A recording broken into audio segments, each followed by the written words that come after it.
activated on is what? Say again? I think that's 24 hours a day. Right now, it's real heavy right now. Police brutality, right? But how many of y'all have come out to different events, different organized summits, or stood out in the front line with people like myself when something goes down? How many of y'all have done that? Raise your hand. You guys aren't active in your activism. Wait, ask that again? How many have y'all, when the call is, because everybody got social media, when people are saying we need folks to show up here, county jail, whatever, how many of y'all going over there? That's not enough. Because I swear on God, I hope that when I die, y'all cause a riot. Don't be silent if I die, especially in the hands of the beast and the henchmen. Do what you need to do. Burn it up. A voice has been killed. I've been quiet. And that's what they've done. And they have us running in fear as if our civil right in our Constitution does not say that we can't go out and protest if we see there's injustice. So when we talked about activating our activism, there's so many different ways. One is by what?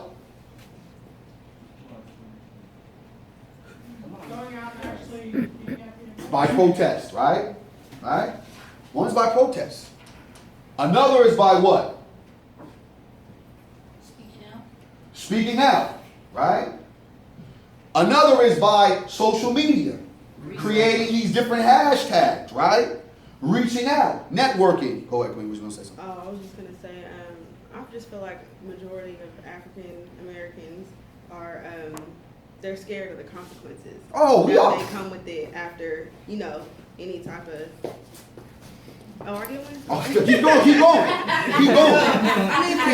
I mean, just to say, like, if we had a rally or something like that, you already know white cops gonna try to come and shut it down. Just because, we're trying to get active. We're trying to spread a better word. Even though they're gonna think it's something bad, we know it's for good. To try to stop police brutality because they know what they're doing. So, I just honestly feel like, yeah, African American, we are scared of the consequences that's gonna come with that if we stand up and do something about it. And people might not want to even admit that, but it's the honest truth. Because I'm gonna keep solid. I am. I'm just saying, I am. I'm not going. I am. We go out there and march. What you think is gonna happen?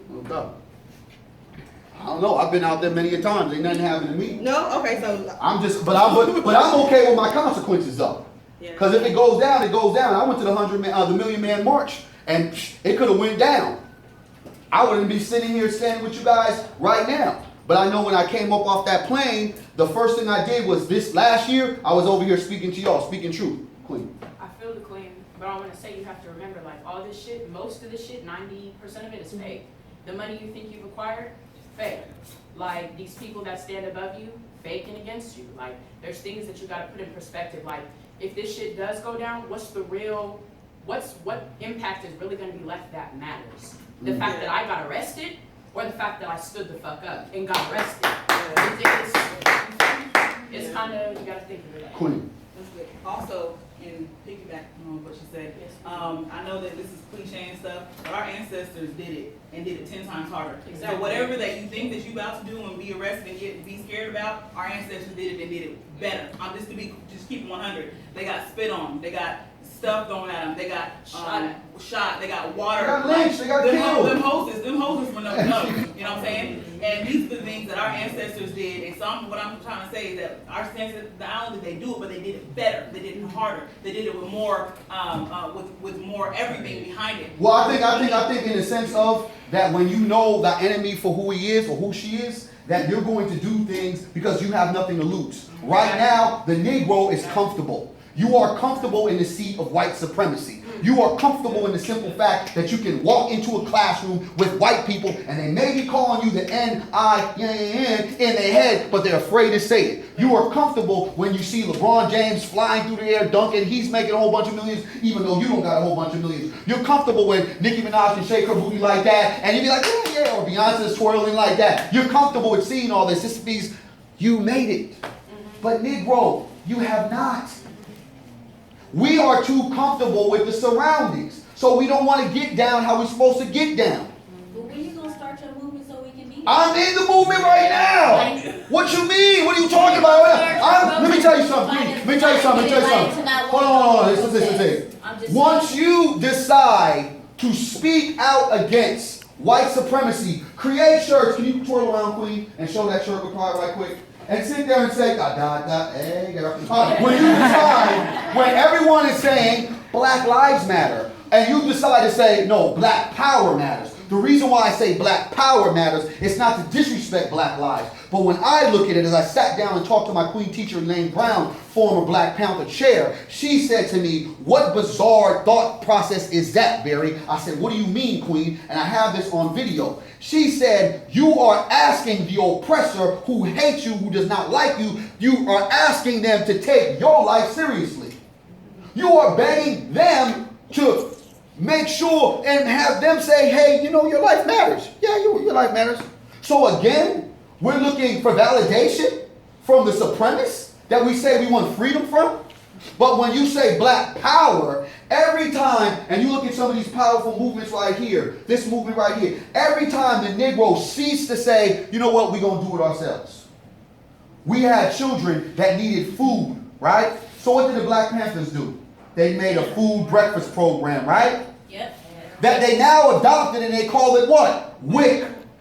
Whenever the black man or black woman steps outside of regulation of white supremacy, guess what ends up happening? We are targeted. We are radical. We are now trying to be black supremacists. When we take back power, when we show pride, as soon as we start wearing our hair different, wearing dashikis, wearing these, because it's not the norm, they start thinking, what's going on here? Because they have not been able to correct it. They have not been able to sit there and say, here's the terms of how you do things. As long as they put the rules on how we navigate and how we move, we will always be in the confines of supremacy. When we step out and say we are embracing our culture, our real culture, not just the slave rendition that you continue to give us, we are not going to adopt this Bible that you keep on pushing us to have and say, we shall overcome. We're not singing we shall overcome. We shall saying we are going to take back what is ours. Once we start doing that, it always becomes a problem. We ain't begging no more. We building. I have a thing, stop begging, start building. I'm not going to ask somebody. That's like it's like you living with somebody, you always asking for somebody for a ride. Get your own damn car. How about that? Hey, John, can I get a ride today, bro?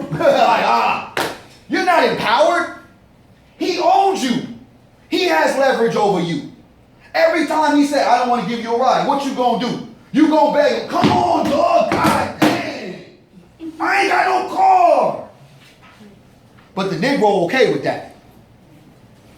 And that's the problem.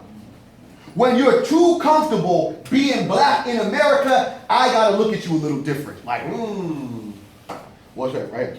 What I was going to say is that I talked to some of my friends that used to work in the media socialism called WhiteMojo.com, and I was going to reinforce what you said, that everything that the blacks have done has been, white supremacy.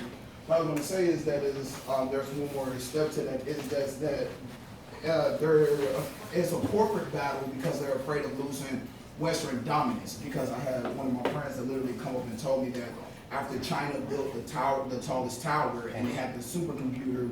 Battle, you need what? Soldiers and what else? Officer. Officers, bro. What's more important? Leaders. We don't need kick that leaders up. Too many leaders, it sometimes blows up the process. Everybody's a leader in their own right mind. What is it?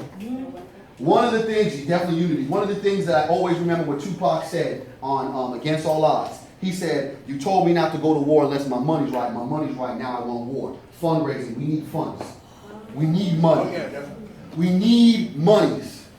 We cannot continue to pretend and we can go against a beast that's militarized and is armed to the teeth, and not only armed to the teeth with physical weapons, but with weapons that can destroy us, because that's how we've been destroyed. In the inside. Right. Jim Crow laws. The fact that every time we see black people, we think or we feel that they're always in a negative light. Most of us can't even walk in our own neighborhood. We damn near scared of the same people that look like us. Forget the white folk. We like, you probably better than me to go in there right now. That's just how we move and how we navigate. It's unfortunate. But every good war, every good fight, activism is real when you are able to fund your revolution. The Black Panthers had funds. That's why they were able to develop as they did for that many years. And when we talk about funds and we talk about networking, in the network part, how many people want to be in politics? We need you to be in politics, but we need you to have a revolutionary mindset. We need you to stay black. Right? Because in politics, we make demands, we put things together. Now we have it on the agenda, and you put the pressure. There's people putting pressure on the outside, there's people putting pressure where? On the inside. So we'll go ahead, please. Same with education too. We need black educators, like desperately. The greatest cause and effect is if we being miseducated, well, where are the black teachers at? Everybody has to understand in this lifetime, it's not about you becoming a millionaire or being rich. Sometimes your lifetime is about being a change agent and serving your community, leaving a mark. I may not be rich, but I will be rich in service. I will have a legacy that says, Barry Axius, once upon a time he was this guy, and this time in the present he is this guy. And he made a difference in my life and in my community. It's not a dollar sign. Every single person that we talk about, from Martin Luther King to Malcolm X to Huey Newton, Angela Davis, Shadi Shakur, whoever, we talk about them as if they were just a great